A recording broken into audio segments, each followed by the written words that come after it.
हिंदी दर्शन में आपका स्वागत है। हम कक्षा 11वीं एवं 12वीं में चलने वाली पुस्तक हिंदी साहित्य का संक्षिप्त इतिहास का अध्ययन कर रहे हैं। पिछली कक्षाओं के दौरान हमने रीतिकाल को पढ़ा और रीतिकाल से संबंधित वस्तुनिष्ठ प्रश्नों को देखा। आज की कक्षा में हम आधुनिक काल की जो पृष्ठभूमि है और आधुनिक काल की शुरुआत कब से मानी जानी चाहिए उसके बारे में पढ़ेंगे। तो आइए देखते हैं।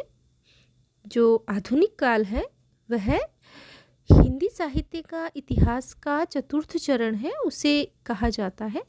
आचार्य रामचंद्र शुक्ल ने आधुनिक काल का समय 1843 ईस्वी से 1927 ईस्वी तक माना है। आधुनिक काल की प्रारंभिक सीमा के संबंध में विद्वानों के अलग अलग मत प्रचलित हैं। मुख्यतः 3 मत जो हैं वह आधुनिक काल की शुरुआत के संबंध में प्रचलित है। 1850 ईस्वी से आधुनिक काल का आरंभ माना जाता है।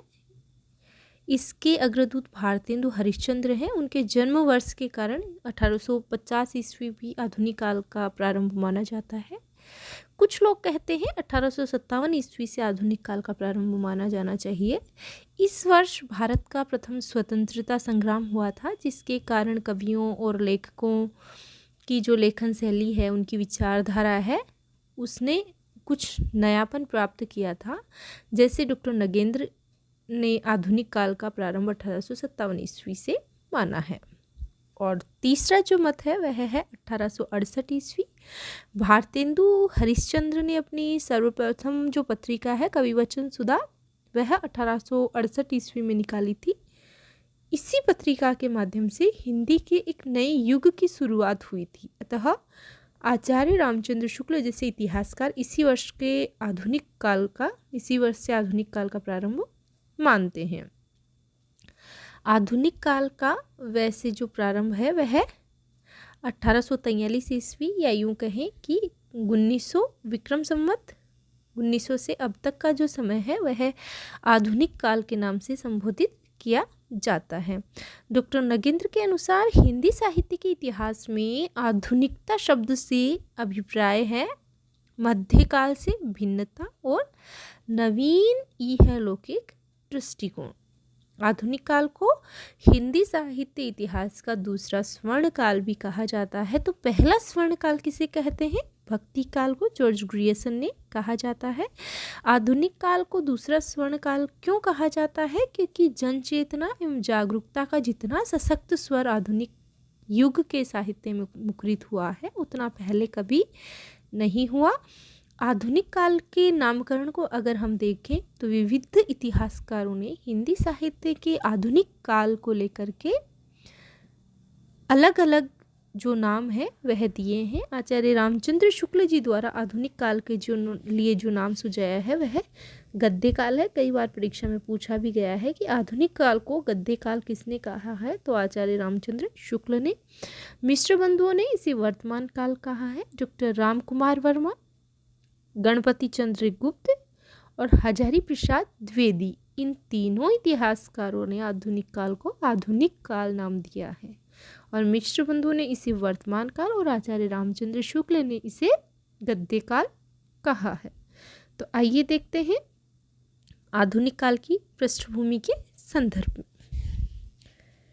भारतेंदु युग अथवा पुनर्जागरण काल का उदय हिंदी कविता के लिए नवीन जागरण के संदेशवाहक युग के रूप में हुआ, किंतु इसके सीमांकन के संबंध में विद्वानों में मतभेद है। बिल्कुल सही है।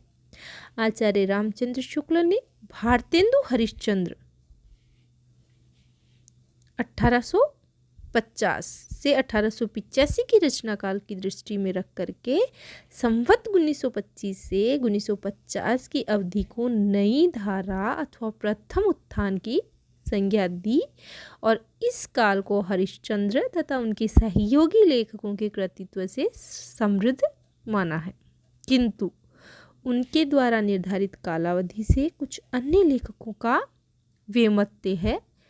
यह उल्लेखनीय है कि भारतेंदु द्वारा संपादित मासिक पत्रिका कविवचन सुधा का प्रकाशन 1868 ईस्वी से प्रारंभ हुआ था। अतः भारतेंदु युग का उदय भी 1868 ईस्वी से मानना उचित है।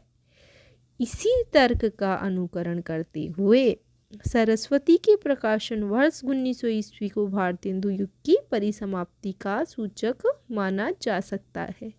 आधुनिक युग का नहीं, भारतेंदु युग की परिसमाप्ति कब मानी जाती है?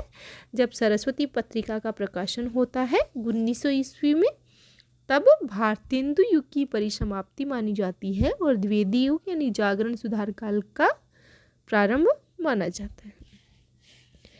भारतेंदु युग में जन चेतना पुनर्जागरण की भावना से अनुप्राणित थी। फलस्वरूप सामाजिक, सांस्कृतिक और राजनीतिक क्षेत्रों में न केवल सक्रियता थी, अपितु इन सब में गहन अंतर संबंध भी विद्यमान था। भारतेंदु युगीन कवि कृतित्व पर इसका प्रभाव पड़ना स्वाभाविक था। इनकी परिणति विषय चयन में व्यापकता और विविधता के रूप में हुई। मातृभूमि प्रेम, स्वदेशी वस्तुओं का व्यवहार, गोरक्षा, बाल विवाह निषेध, शिक्षा का प्रसार का महत्व, मद्य निषेध, भ्रूण हत्या की निंदा आदि विषयों का कविगण अधिकाधिक इन सब विशेषताओं को अधिक अपनाने लगे थे। राष्ट्रीय भावना का उदय भी इसी काल की अनन्य विशेषता रही है। इन सभी विशेषताओं को आप ध्यान में रखेंगे। आपसे पूछा जा सकता है कि कौन सी विशेषता नहीं है। ब्रह्म समाज, प्रार्थना समाज, आर्य समाज, रामकृष्ण परमहंस और विवेकानंद के विचारों तथा थियोसॉफिकल सोसाइटी के सिद्धांतों का प्रभाव भी जनजीवन पर पड़ रहा था। आर्थिक, औद्योगिक, धार्मिक क्षेत्रों में पुनर्जागरण की प्रक्रिया प्रारंभ होने लगी थी। ये उस समय की परिस्थिति है जिसको जानना आपके लिए आवश्यक है। यहाँ से प्रश्न बनने की संभावना कम होती है, लेकिन आप इसे समझेंगे तभी आधुनिक युग में जो विचारधाराएं आई उनको समझ पाएंगे।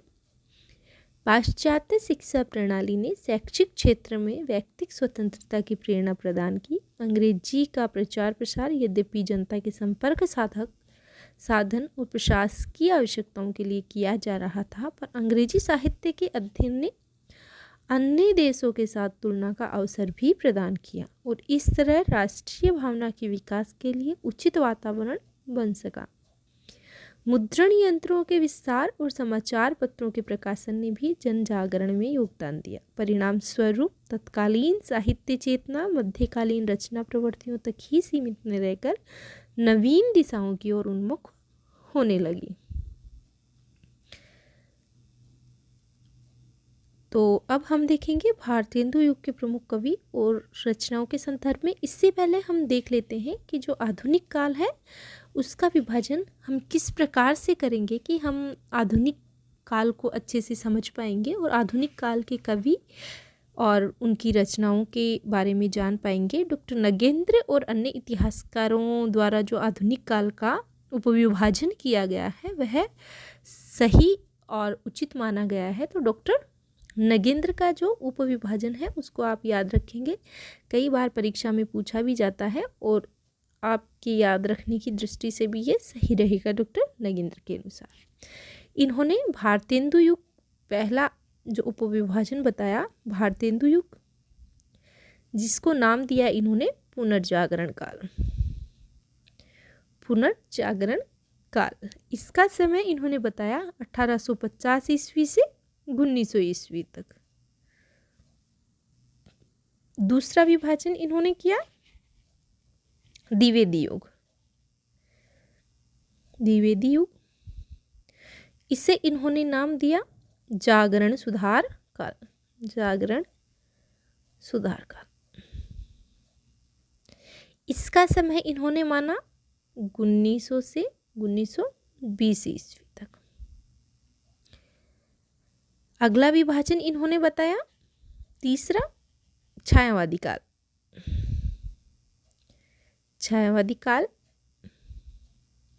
इसे इन्होंने कहा प्रसाद, पंथ और निराला युग।